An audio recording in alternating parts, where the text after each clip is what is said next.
Olá, bom dia. É a terceira vez que eu gravo esse vídeo, tomara que hoje fique bem.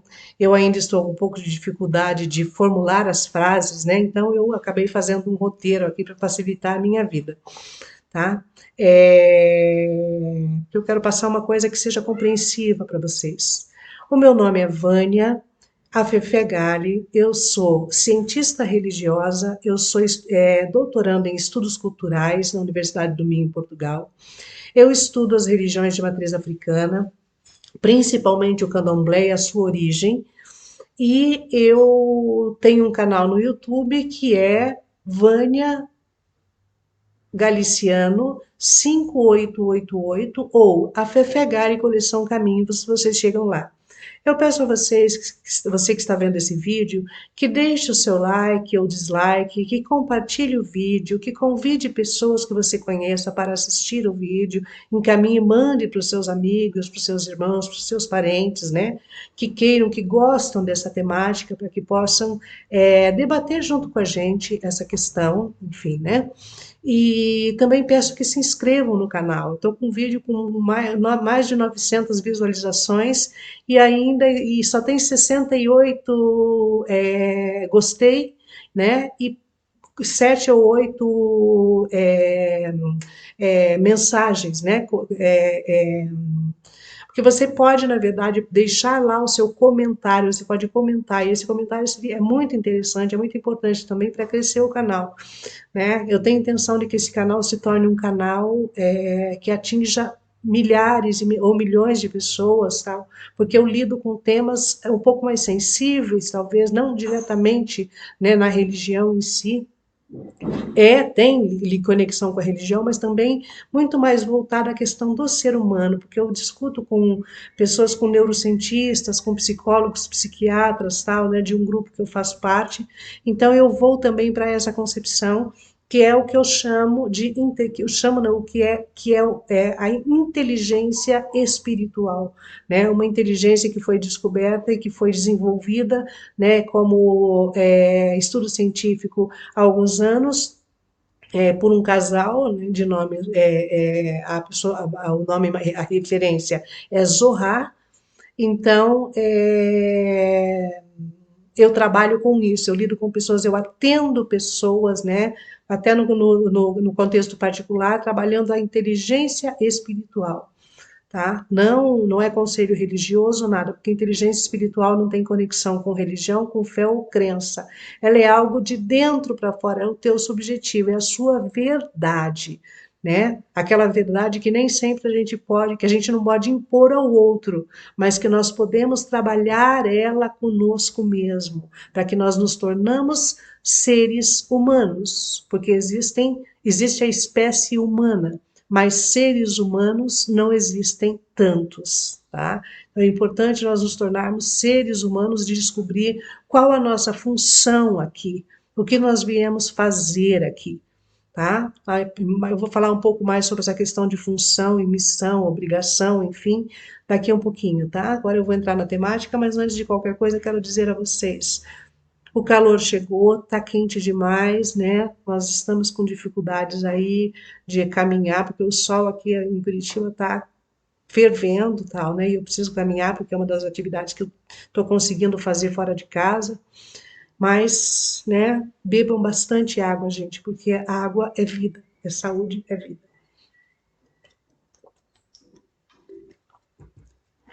Então vamos lá. A questão de hoje o que acontece, na verdade, no campo da espiritualidade com as pessoas que que perdem seu tempo, né, no seu dia a dia, de fazer coisas importantes e ficam enviando demandas para outras pessoas, tá? O que acontece no campo da espiritualidade com essas pessoas. Antes de entrar especificamente nessa temática, vou fazer algumas considerações que são importantes para a gente entender por que nós chegamos a isso. Primeiro, eu gravei um vídeo na semana passada onde eu falava sobre feitiços, demandas e indiretas, tá? E daí, e falando justamente disso, a minha concepção com relação a isso é de que não se devolve esse tipo de coisa, não é assim que se resolve quando alguém te manda, faz uma demanda, te manda, bota um feitiço em você, ou joga, né, gasta o seu dinheiro lá para fazer um trabalho para te prejudicar, você não devolve, você procura alguém, com mais tempo de santo que você, ou se você não é do santo, você não é iniciado, você não é de candomblé, de umbanda, né? Você é de uma outra religião, ou não é de religião nenhuma, mas sabe que isso aconteceu, você tem que procurar uma pessoa que saiba fazer algo para te proteger daquele cidadão, desse cidadão, dessa cidadã que está tentando te prejudicar. Não adianta você procurar alguém para mandar de volta. Se você procurar, você vai encontrar inúmeras pessoas que vão dizer: ah, me pague tanto que eu devolvo isso para a pessoa. E às vezes a pessoa nem vai fazer nada, você vai continuar com o problema, tá? E vai continuar, a pessoa vai continuar demandando contra você e você vai ficar ali, né, passivo, sofrendo com aquilo sem fazer nada. Você tem que procurar alguém que seja, né, dependendo de quem te mandou, alguém que seja mais velho que aquela pessoa, que tenha conhecimento, que tenha fundamento. Fundamento seria o quê? Uma casa, um chão fundamentado, né? Onde ela possa ter os elementos necessários para desfazer aquilo ou para te proteger, né, desse tipo de pessoa, desse tipo de situação. Ao lidar com feitiços, demandas e indiretas, existem duas opções principais, que é devolver ou se proteger. A escolha depende da situação e das suas próprias crenças e valores pessoais. Né? Vamos lá, algumas considerações, né, sobre essas opções. Devolver.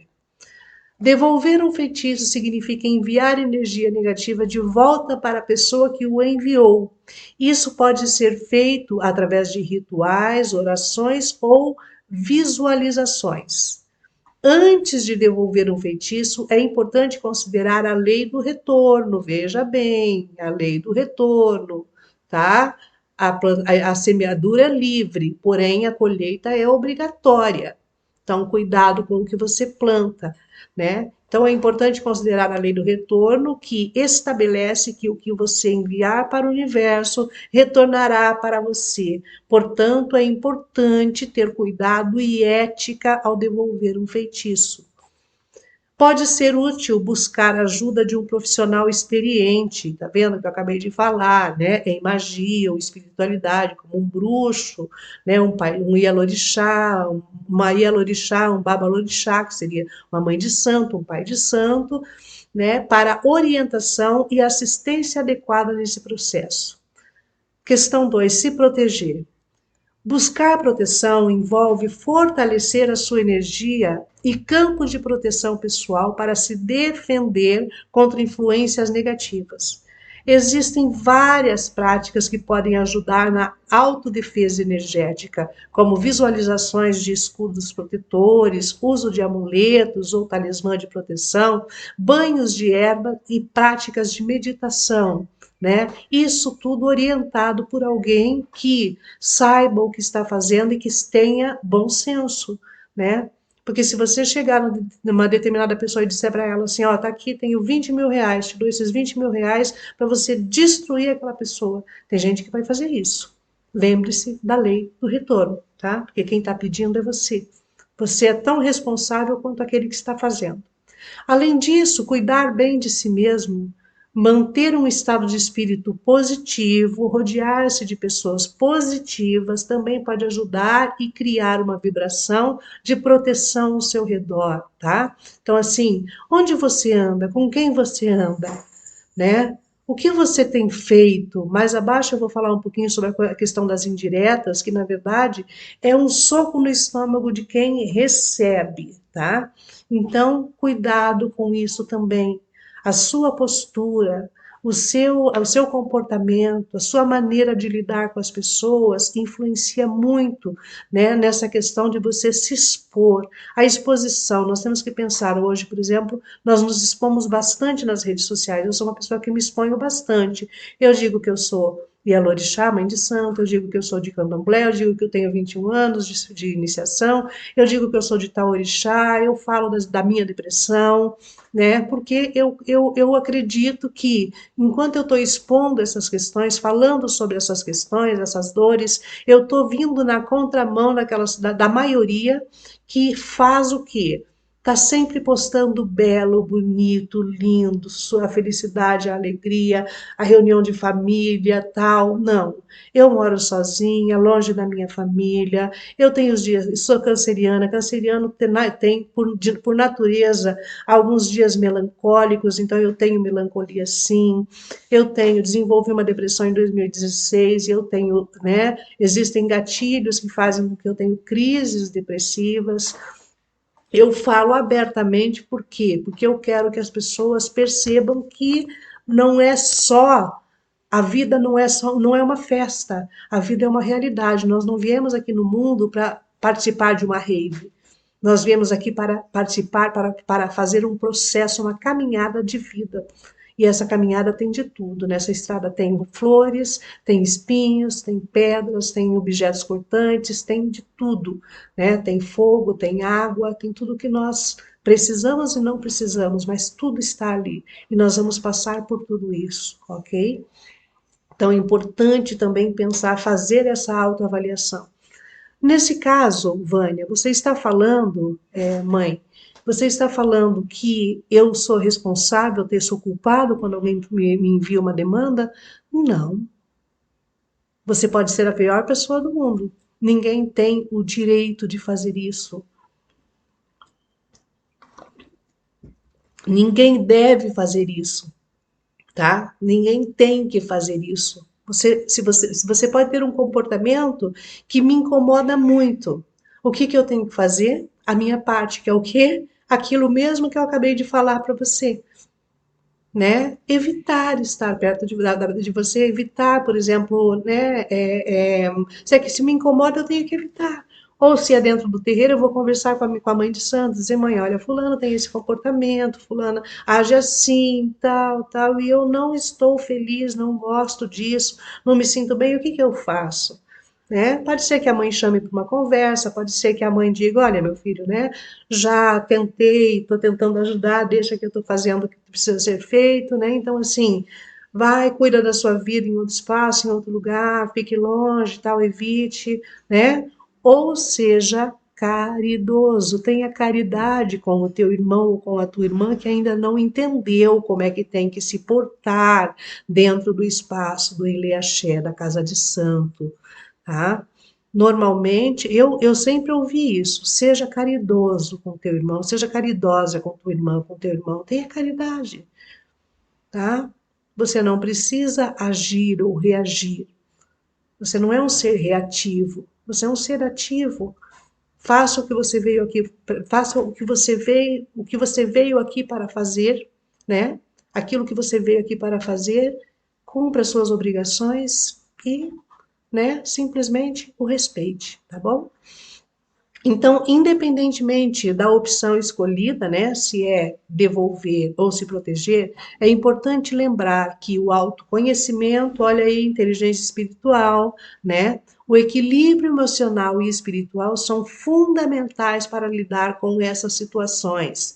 Cada pessoa tem sua própria abordagem e preferências quando se trata dessas questões. Por isso, é importante confiar em sua intuição e fazer o que acredita ser melhor para você. Agora, cuidado com essa intuição, tá? Porque essa intuição pode dizer para você assim: acabe com ele, né? A minha cabeça tá ali, eu tô, né, naquele dia, sabe que eu não tô bem e a criatura, entende? Né? Eu descubro que a criatura fez alguma coisa para mim.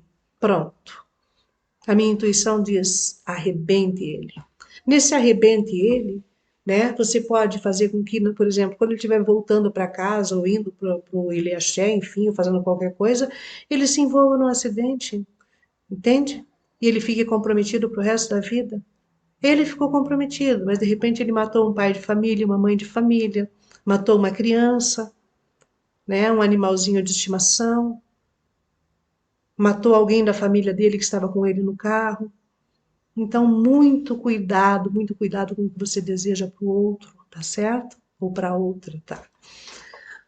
No campo da espiritualidade, agora vamos entrar diretamente na questão, né, da nossa seguidora lá que perguntou, né, como ficam essas pessoas no campo da espiritualidade. No campo da espiritualidade, pessoas que passam tempo prejudicando os outros através de envios de demandas ou fazendo trabalhos para prejudicar os outros estão se envolvendo em práticas negativas e prejudiciais. Muitas tradições espirituais enfatizam a importância da compaixão, bondade e respeito pelos outros. Veja que lindo, né? Respeito pelos outros seres. Quando fala respeito pelos outros seres, são todos os seres vivos, não só o ser humano, tá? Além do respeito pelo livre-arbítrio e autonomia de cada pessoa, né? Tem gente que demora um pouco mais de tempo para conseguir entender como é que as coisas funcionam, tal, como é que é. Tem gente que realmente tem um espírito maldoso, ele vai ficar de olho lá, entendeu? Meio tipo, mesmo sendo novinho, ele vai abrir o olho e vai ficar olhando o que, que a mãe de santo ou o pai de santo está fazendo para ele aprender a fazer, para ele enviar coisas ruins para os outros. Porque eu quero, na verdade, eu entrei para a religião, tem gente que entra para a religião única e exclusivamente para aprender a fazer macumba, feitiço, para aprender a fazer coisas para prejudicar os outros. Não prejudicar por prejudicar, tipo, ai, escolhi aquela pessoa. Não. É que, assim, essa pessoa, a pessoa que tem essa postura, esse comportamento, todo mundo é inimigo dele. Todo mundo, de alguma forma, o incomoda. Então, incomodou, ele vai fazer alguma coisa para prejudicar aquela pessoa. Tá? Então ele anota no caderninho dele, ou às vezes leva, hoje é muito fácil, né? Antigamente se levava um gravadorzinho ou um gravadorzão, mas hoje você tem o celular, você coloca no bolso, grava e você, né, aprende a fazer aquilo que não está, às vezes, no momento de você aprender, entende? Mas você dá um jeitinho, né? Quem quer dar um jeitinho. Essas ações de enviar demanda e fazer trabalhos para prejudicar os outros geralmente refletem um estado de ser repleto de raiva, ressentimento e desejo de vingança. Veja, tem pessoas que se alimentam disso, raiva, né? Ressentimento e desejo de vingança. Tem gente que se alimenta apenas disso. Esses sentimentos podem ser esses sentimentos podem ser considerados como uma desconexão com a essência espiritual mais elevada que busca a harmonia e o bem-estar de todos os seres. Na espiritualidade, busca-se cultivar valores como amor, perdão, compaixão e empatia. Portanto, pessoas que se envolvem em práticas de prejudicar os outros podem estar afastando-se desses princípios espirituais e podem encontrar dificuldades em sua jornada espiritual.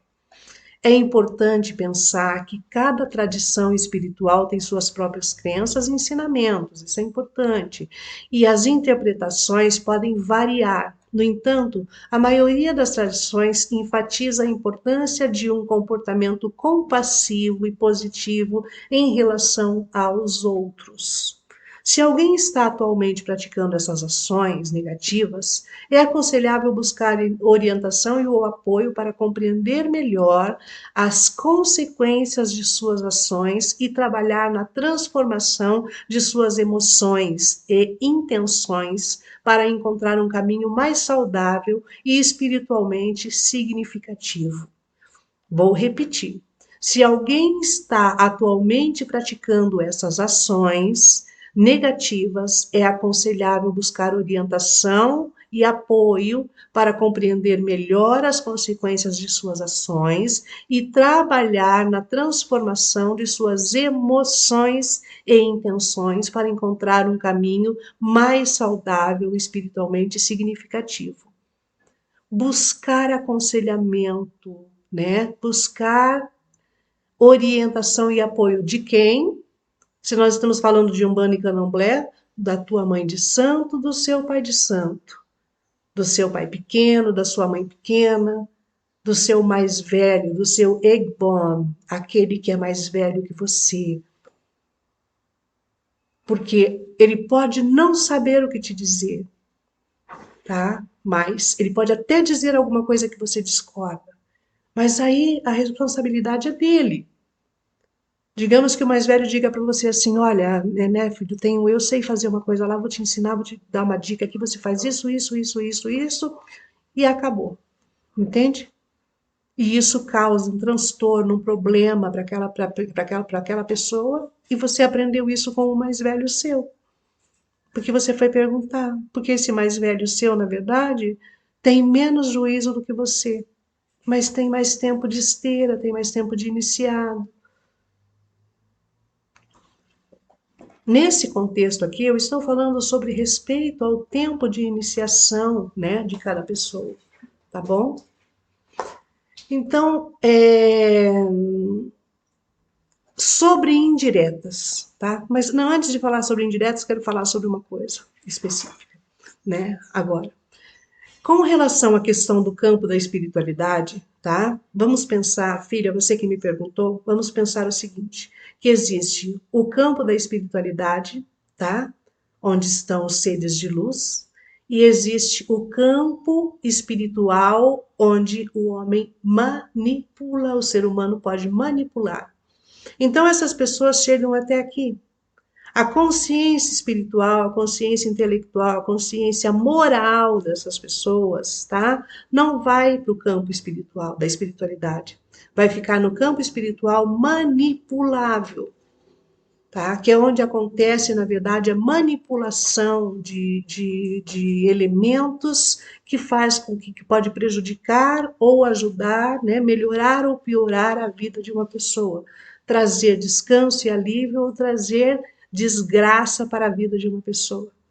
Então, essas pessoas, como é que elas ficam no campo espiritual? Elas não ficam, porque elas não chegam, não atingem, não estão atingindo o campo espiritual. Para atingir o campo espiritual, tem que passar dessa fase aqui, né? O campo da espiritualidade tem que passar da fase do campo espiritual manipulável, porque a pessoa só fica no manipulável. Como é que eu chego, então, no campo da espiritualidade? Através de meditação, através de caridade, através de compreensão, através de sapiência, através de resiliência. O que é a resiliência, mãe Vânia? A resiliência é a capacidade de voltar ao seu estado normal, natural, de voltar a ser quem você é. Você sofre uma pancada, você sofre um confronto, um enfrentamento, você passa por um enfrentamento, mas você consegue respirar fundo, meditar e voltar ao seu estado, à sua essência. Isso é fundamental, porque nós perdemos a nossa essência muito facilmente. E daí nós justificamos o quê? Ah, eu sou filho de algum. Não dá. Ah, eu sou filho de Ansan, sou mesmo impaciente, sou assim mesmo, é assim que eu ajo, não adianta. Você é filho, você tem aquela energia, você não é Ogum, você não é Yansan, você não é Iemanjá, você não é Oiá, você não é Oxum. Existe toda a energia, porque o orixá é energia. Entidade de Umbanda são seres desencarnados, né? Mas são energias também, tá? E essas energias, toda energia tem o lado positivo e o lado negativo. Tudo existe, né? Tudo tem os dois lados. No hermetismo, né, a ciência hermética, de Hermes Trismegisto, existe, por exemplo, ele fala do o que está acima também está abaixo, o que está abaixo também está acima. O que está à direita também está à esquerda, e o que está à esquerda também está à direita. Ele está falando do quê? Do uno e do dual. Então, nós somos seres unos e somos seres duais, tá? Nós necessitamos da dualidade.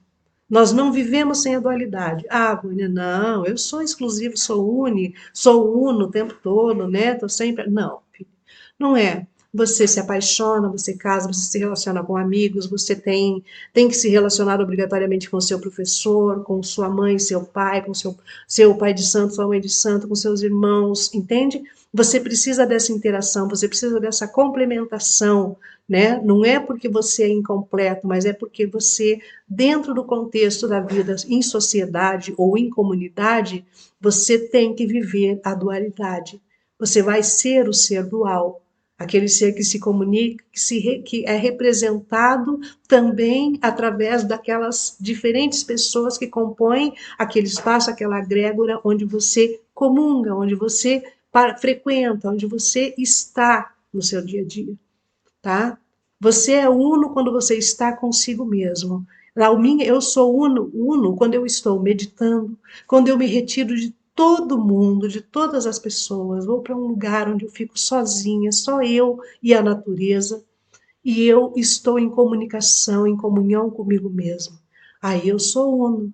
Entretanto, eu também sou dual, porque eu estou me relacionando com a mãe natureza, com aquele ambiente, com aquele espaço, entende? Então, não existe só uno, tem o uno e o dual. Todo uno tem a sua dualidade.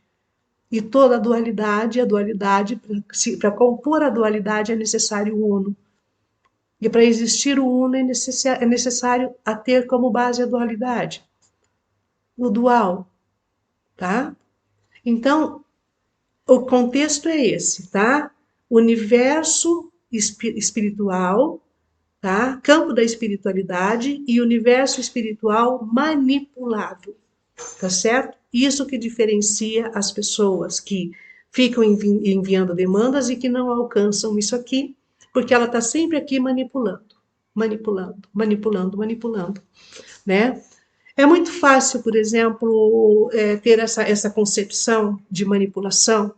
Vamos falar de uma coisa, eu não queria trazer esse assunto ainda, porque está no meu livro, né, A Humana Teoria da Bifurcação, que é a relação com Xangô, que é uma relação muito explícita de negociação de acordo, né? A gente tenta negociar com todos os orixás, com as entidades, inclusive entidades de Umbanda, enfim, né? Mas eu falo de Xangô porque Xangô é uma coisa explícita e sempre me chama muita atenção dentro do candomblé. Por exemplo, Xangô é a representação da justiça, né? Além de outros elementos que ele representa, né? O trovão, a pedra, a rocha, enfim, né? Mas também a justiça. Só que nós temos que pensar o seguinte, né? Meus pais faleceram e eu tenho mais dois irmãos, nós somos casados, temos famílias, eu tenho 3 filhos e cada um deles tem dois. E os meus dois irmãos têm 2 casas, cada um tem as suas casas, casa grande e tal, e eu tenho uma casa menor. Então eu cuidei do meu pai e da minha mãe até o último suspiro deles. Então eu considero justiça, eu ficar com aquela casa. Porque eu estou em desvantagem com relação aos meus irmãos e ainda cuidei dos meus pais. Meus irmãos às vezes nem apareciam lá, né? Foram só no velório e pronto, entende? Mas eu vou lá e vou dizer, Xangô, faça justiça, né? Vamos para o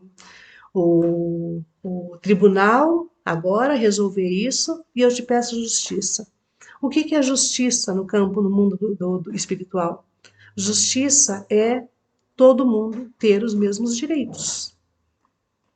Então, os 3 irmãos têm direitos iguais, a casa vai ser dividida entre os 3. Então, o que eu faço? Eu peço a Xangô misericórdia. Tenha misericórdia, meu pai, tá? E daí, através da misericórdia, Xangô pode me ouvir e dizer: serei misericordioso com esse filho. E Xangô tem uma relação interessante, na verdade, com alguns outros elementos e com alguns outros orixás, né? Existem os 10 ministros de Xangô, que são 5 diz sim, quando você pede alguma coisa, 5 diz não. E Xangô é aquele que vai dar o voto Minerva, né? O voto Minerva é dado por Xangô. Então, Xangô, quando vai dar esse voto, né? E Ansan está ali, que ela também faz parte desse contexto de Xangô, dos Obás de Xangô, ela está ali e ela vai entregar a ele o amalá, ainda quente, né? Que é uma comida, é um prato feito à base de quiabo.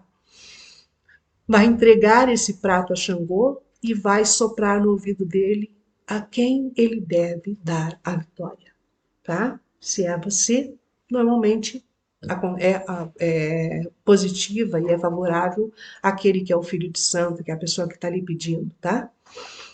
Então, esses 10 ministros de Xangô são o Xurian, que é o irmão mais novo e é protetor de Xangô, a Godô, que é o mestre dos caminhos e das encruzilhadas, pensa aí que já é um Exu, né, que nós estamos falando, Caboclo, que é guerreiro e caçador, e Beje, as divindades gêmeas da infância e da juventude, e Yansan, né, acabei de falar, que é a guerreira dos ventos e das tempestades, pensa, antes de Xangô vem Yansan, por quê?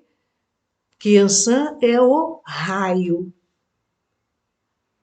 O relâmpago é Yansan, o trovão é Xangô. Sempre antes de um trovão, nós temos um relâmpago, nós temos um raio. Depois vem Xangô. Tá? Então, Yansan, a guerreira dos ventos e das tempestades. Ossan, o senhor das ervas e dos remédios. Oxumaré, a serpente arco-íris, representa a renovação e a transformação. Aí tem Oxum, a guerreira e senhora dos rios, que foi também uma das amadas de Xangô, né? Uma das esposas de Xangô, Obá, que também foi uma das esposas de Xangô, a guerreira e senhora dos rios, Ogum, o guardião das batalhas e das demandas, tá? Daí tem também os 16 Obás de Xangô. Esses 16 Obás, tem o Obá dos ventos, Obá do Fono, Obá Agbá, Obá Afunjá, Obá Aganju, Obá Ologum, Obá Adeuque, Obá Egedeju, Obá Nifé, né? Obá Euê, Obá Opité, Obá Logum, Obá Jacu, Obá Pandá, Obá Fefé e Obá Odorê. Tá? Então, esses são os 16 obás de Xangô. Eles têm, cada um deles tem a sua importância, a sua atribuição dentro do culto, né? Dentro da casa, do espaço ali de Xangô. Tá? Tem que lembrar que nem toda casa, nem todo candomblé, nem toda religião de matriz africana vai fazer dessa forma, tá? Mas algumas casas sim fazem, elegem lá, por exemplo, o filho recebe o posto de Obá Odorê, de Obá Fefé, enfim, né? Essas são as questões. Agora vamos falar sobre indireta, gente, também. É uma coisa muito, muito sensível e muito complicada dentro de uma casa, tá? Com relação às indiretas, também tem lá suas questões positivas ou negativas, tá? Enviar indireta nas redes sociais ou pessoalmente para alguém na religião. É importante notar que o impacto pode variar dependendo da intenção e intensidade das indiretas. Vamos ver as questões positivas e negativas. O que tem de positivo numa indireta? Expressão de emoções. Tá? Então, assim, isso estou falando para você, para quem dá a indireta, para quem manda a indireta. Né? Compartilhar indiretas pode ser uma maneira de expressar seus sentimentos e experiências, ajudando a aliviar a frustração e a tristeza e até procurando com até a preocupação com uma irmã ou irmão de santo que não se encaixa no protocolo da casa. A segunda questão positiva é a comunicação indireta. As indiretas podem transmitir uma mensagem sem a necessidade de direcionar diretamente a pessoa em questão. Isso pode permitir uma forma de comunicação mais segura, especialmente se existem medos de reação, né? Ou confronto direto. Tem pessoas que são explosivas. A gente fala alguma coisa, ela devolve na lata, né? Então, assim, vou mandar uma indireta porque é melhor, tá? E as questões negativas? A comunicação não eficiente, ela não é eficiente, tá? Enviar indiretas pode não ser a forma mais direta e eficaz de transmitir suas intenções. Pode haver mal-entendidos, levando a uma comunicação deficiente e uma possível escalada de conflitos. Deterioração da imagem pública, da sua imagem pública e da imagem pública do outro.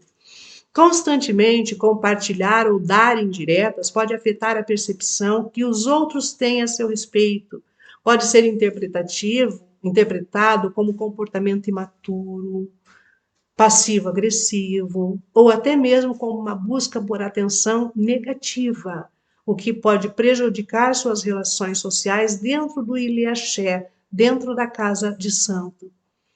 3. Preservação da dignidade.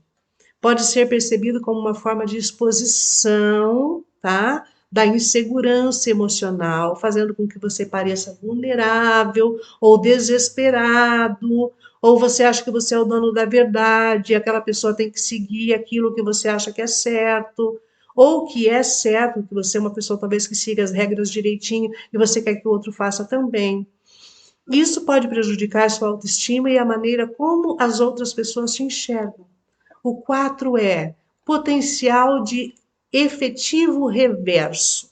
Veja só o que é isso. É, em vez de influenciar positivamente a pessoa em questão, as indiretas podem afetá-la, atingi-la negativamente, especialmente se ela se sentir constrangida ou desconfortável com a exposição pública. Porque todo mundo está vendo que você está dando uma indireta, você está mandando uma indireta para aquela pessoa, todo mundo está percebendo quem está perto, né? Mesmo que seja nas redes sociais, tá? Tem um caso de uma irmã, duas irmãs minhas, que eram muito amigas, irmãs de santo, claro, né? Eram muito amigas e que acabaram brigando porque uma postou né, na publicação da outra uma questão que aconteceu lá, né? Pau que bate em Chico também bate em Francisco. Eu até hoje não concebi muito bem essa expressão, essa frase, porque assim, entende? Bate em Francisco, bate em Antônio, bate em João, bate em Pedro, né? Mas, de qualquer forma, e nem todo Chico é Francisco, enfim, mas de qualquer forma, usou essa frase e as duas brigaram por causa disso. Isso foi uma indireta que a outra deu, né? Que uma deu na outra. Em geral, é importante avaliar suas intenções e considerar se enviar indiretas pessoalmente ou nas redes sociais é a melhor forma de abordar uma tentativa de sensibilizar a pessoa para a sua conduta, quanto à sua conduta. Comunicar-se diretamente com a pessoa envolvida pode ser mais produtivo e saudável para ambos os lados. Tá? Então, com relação à questão das indiretas, é isso. Não é o seu papel. Você tem que pensar, por exemplo, qual é o seu papel dentro do Ilhaxé, dentro da casa de santo, dentro da sua casa, do seu terreiro de umbanda, do seu terreiro de candomblé, enfim. Qual o seu papel? Qual a sua função? Você está lá, você tem um posto para fazer comida de Iabacé? Então vai fazer comida, vai cuidar disso. Tá? Você pode chamar a atenção de uma pessoa, de um mais novo? Pode, claro. Pode chamar a atenção de um mais velho? Não, você não pode chamar a atenção de um mais velho. Ah, mãe Vânia, mas ele está errado, tá? Ele está errado, então você vai falar com a mãe de santo ou com o pai de santo. É a pessoa, são eles que podem e que vão falar com essa pessoa, tá? Agora, um mais novo, sim, eu posso ir lá, conversar, chamar, mas eu tenho que ter educação. Eu não preciso ser deseducado, deselegante, grosseiro para fazer isso. Me colocar como se eu fosse o rei da verdade, como se eu fosse tipo, né? Eu falo, e na verdade é assim. Se o mais velho falar comigo, eu abaixo minha cabeça. Se o mais velho me der uma bronca, mesmo que seja público, eu abaixo minha cabeça. É uma exposição desnecessária, mas acontece. Se acontecer, eu tenho que me reservar a minha condição de mais novo, tá? Então, você, por exemplo, você é uma pessoa que está lá na casa, recém se iniciou, tal. Então, o que que a gente faz quando a gente é recém-iniciado? Normalmente a gente lava a louça, lava a louça, lava a louça, lava a louça, lava a louça, lava a louça, porque numa casa de santo louça nunca acaba, né? Então você vai fazer aquilo que é atribuído a você. Às vezes alguém pede para você fazer alguma coisa, ou varrer uma calçada, ou juntar não sei o quê, ou tirar o lixo, ou você está ali para fazer, você vai fazer o que tem que ser feito. E às vezes tem pessoas que chegam na casa e naturalmente são direcionadas para alguma atividade, né?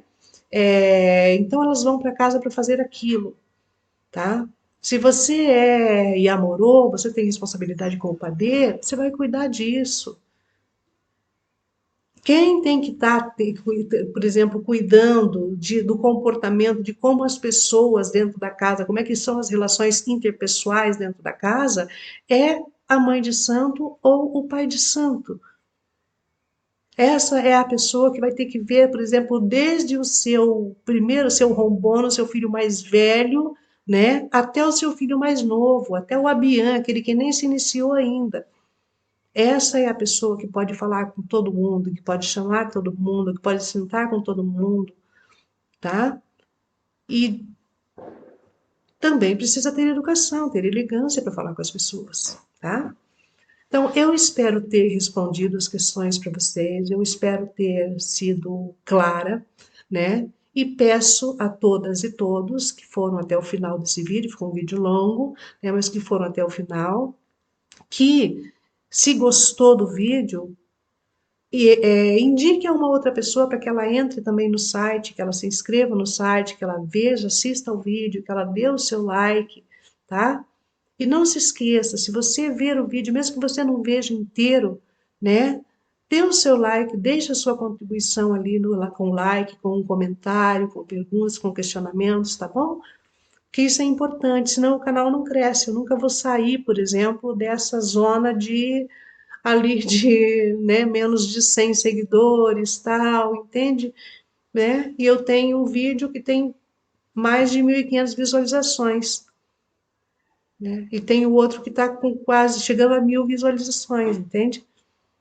Tá? Então, assim, isso é muito importante para ajudar o nosso canal crescer, para a gente levar essas informações, tá certo? Agradeço de coração, feliz domingo para todas e todos, e vamos nos comunicando, vamos nos falando, tá bom? E qualquer coisa eu estou aqui para esclarecer, é só deixar o seu comentário ou então me fazer pergunta diretamente, né? Mas aí você tem que fazer as perguntas, não é na publicação, como comentário nas minhas redes sociais. Você entra na caixa de mensagem, você me envia uma mensagem, tá bom? Um abraço, então, muito obrigada pela sua atenção, que a Mãe Natureza nos seja generosa e que todos os orixás nos abençoem. Axé.